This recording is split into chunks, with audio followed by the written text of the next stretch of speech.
generar estas preocupaciones por el intenso calor en algunas regiones del mundo, sino también hay que tomarla en cuenta como una posibilidad de generar energías limpias, energías renovables, que se pueden aprovechar al máximo, sobre todo en los lugares más complicados para poder llevar energía eléctrica. Y vamos a hablar de eso, de un proyecto interesante que se va a implementar en nuestro país para que muy pronto contemos con 10 centrales de generación eléctrica híbridas, es decir, fuentes de generación de energía captadas por la energía solar, plantas solares fotovoltaicas en algunas zonas de nuestra Amazonía, específicamente en Loreto y en Ucayali. La empresa responsable de desarrollar este proyecto es la empresa Amazonas Energía Solar, que es la suma de dos empresas expertas o especializadas en esto. Así que hemos invitado a Tomás Luy, gerente general de Novum Solar, y Paul Duclos, gerente de proyectos de EDF Perú. Ambas empresas se han juntado para llevar a cabo esta iniciativa y ellos están aquí con nosotros esta tarde. Buenas tardes, gracias por estar aquí en Alerta Verde. Buenas tardes, Julio. Buenas tardes, Julio. Bien, bueno, empezamos contigo, Tomás. Coméntanos. Es un reto interesante el que se tiene, el que está ahora en manos de ustedes.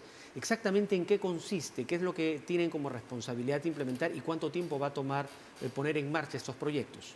Sí, los proyectos de hecho ya empezaron.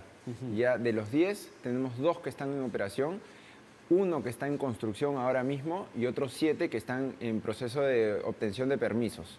Entonces, los primeros proyectos se pusieron en marcha el año pasado, que son las plantas de Atalaya y Purús. En este momento está en construcción la central de San Lorenzo y las otras 7 vienen en proceso de permisos y van a estar en operación antes del 2024. Eso quiere decir que en menos de 2 años, que faltan 23 y 24, vamos a tener ya las 10 plantas en operación generando energía. Claro, y cuando hablamos de plantas de generación de energía, inmediatamente uno piensa en la infraestructura que la energía hidroeléctrica se suele desarrollar en las diferentes regiones de nuestro país. En la Amazonía tenemos suficientes recursos para generar esta energía. Sin embargo, ahora estamos hablando de energía solar. Entonces, cuando hablamos de plantas estamos hablando de paneles solares. ¿Exactamente de eso se trata? Exactamente. Correcto. Sí, justo estas localidades están en zonas aisladas eléctricamente hablando. Es decir, no están interconectadas al sistema eléctrico nacional. Entonces, hoy en día vienen generando con fuentes diésel, ¿no?, a través de la distribuidora de electricidad en cada zona.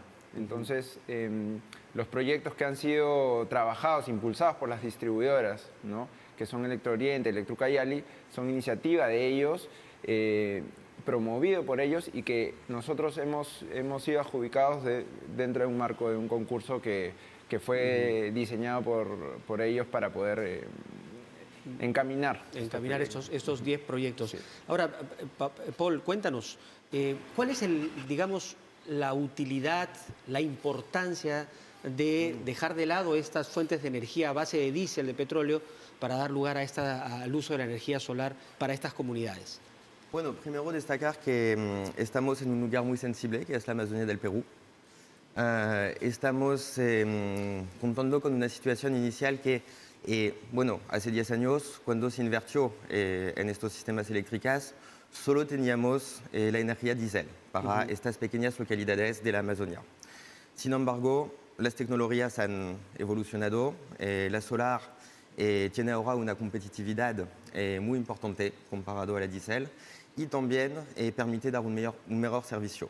Mejor servicio porque no hay una logística compleja. Al final, una vez que tienes tus paneles instalados en estas localidades, ya estás seguro de tener energía eléctrica. Así que sí. Ahora, entiendo, ¿no? Uno dice energía solar, necesito la fuente de captación, que son estos paneles solares que nosotros tenemos. Pero me imagino en la Amazonía debe haber una preocupación, donde llueve intensamente además, pero ¿qué pasa si está nublado, si hay intensas lluvias? ¿Cómo nos aseguramos de tener la energía suficiente para funcionar las 24 horas con energía en estas comunidades? ¿Cómo funciona esta tecnología para resolver esta inquietud? Las plantas que construimos, las soluciones que proponemos se basan en paneles solares, de un lado, pero también en sistemas de baterías que nos permiten almacenar la energía eléctrica producida por los paneles para poder aprovecharla cuando hay nubes, cuando estamos de noche, cuando no hay sol finalmente. Y en cada proyecto vamos también a contar con un pequeño generador diésel para respaldar el sistema en caso de que no se pueda contar con la energía solar. De acuerdo. El objetivo del proyecto es de poder dar 24/7 la electricidad a estas poblaciones, a estas comunidades de la Amazonia. De acuerdo, Tomás. Entiendo, la población beneficiaria estimada es cerca de 100.000 habitantes. 100.000 En habitantes. todas las regiones o en todas las comunidades a donde se va a abastecer con esta energía. Correcto. Otro de los problemas que hay o las preocupaciones que hay en la generación de energía en nuestro país es no solamente tener acceso a fuentes de energía, sino garantizar el acceso a la energía las 24 horas, los 7 días de la semana. Estos proyectos que están en marcha, que se van a implementar, ¿van a garantizar la energía a estos 100.000 habitantes durante todo el año ininterrumpidamente? Es correcto y es parte de nuestro alcance contractual. De hecho, nosotros estamos diseñando especialmente los sistemas, analizando la demanda eléctrica de estas localidades, proyectándolas a 20 años y en base a eso diseñar los sistemas para que justamente puedan abastecer estas 24 horas. Creando microredes, le llamamos microredes eléctricas, que sean resilientes y que puedan tolerar incluso mal clima, que puedan tolerar cierto nivel de fallas, pero siempre contemplando pues el respaldo necesario para poder asegurar el suministro. Ajá. Paul, y cuando hablamos de respaldo, se me viene a la mente, claro, yo tengo mi panel solar de repente en los techos de mi casa y necesito tener también un espacio para mis baterías. Y me imagino y entiendo que en algún momento, cuando uno pensaba de repente poner esta energía solar en casa, uno tenía que pensar en un gran espacio para tener grandes baterías que me permitan almacenar suficiente energía. ¿Esa realidad ha cambiado? Ahora, ¿qué tanto demanda de espacios, de condiciones adecuadas para tener las fuentes de almacenamiento, las baterías que nos garanticen tener electricidad? ¿Cómo hemos avanzado en eso? Hemos avanzado mucho. Hemos avanzado mucho en términos de espacio, en términos de precio también. Hoy en día las baterías han disminuido un montón sus precios, sus costos de fabricación y sus costos de compra.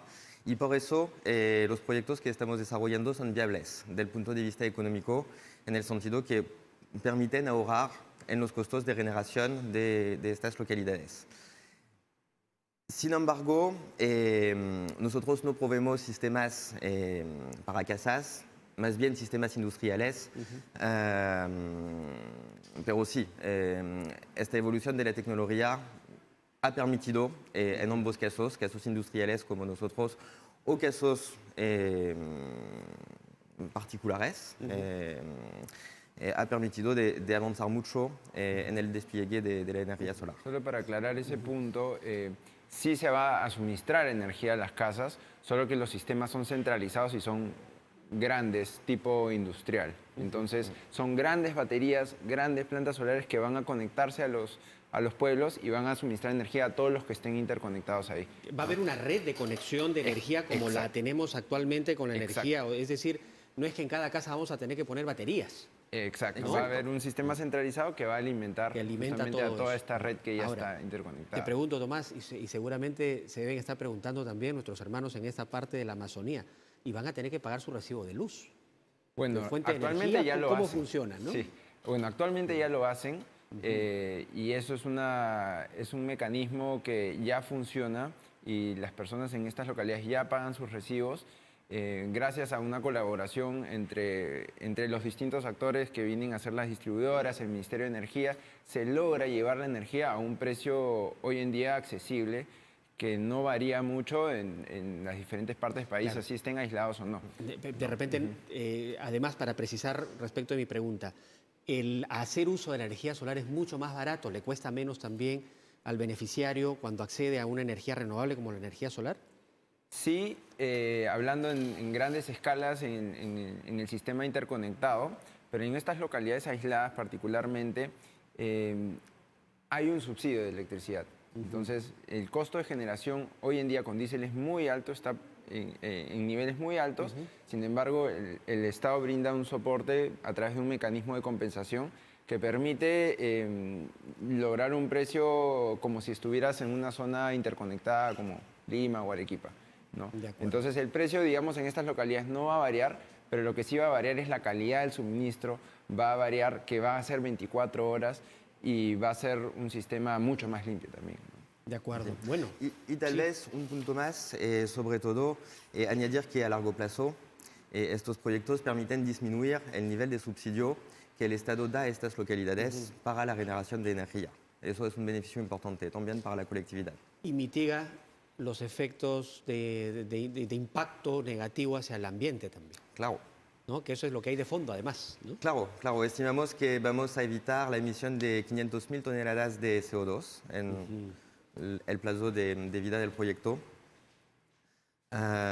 Y que eso más o menos corresponde a un ingreso de 50 a 90% de energía renovable en estos sistemas. Según los sistemas, la porción de energía renovable y de térmica es variable, pero hacemos ingresar más de 50% cada vez y hasta 90% en algunos casos. Bueno, muchas gracias por acompañarme esta tarde aquí en Alerta Verde.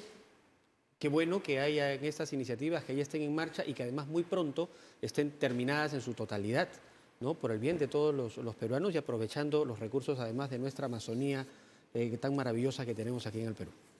Gracias a ti, Julio. Muchas por la gracias, invitación. Julio.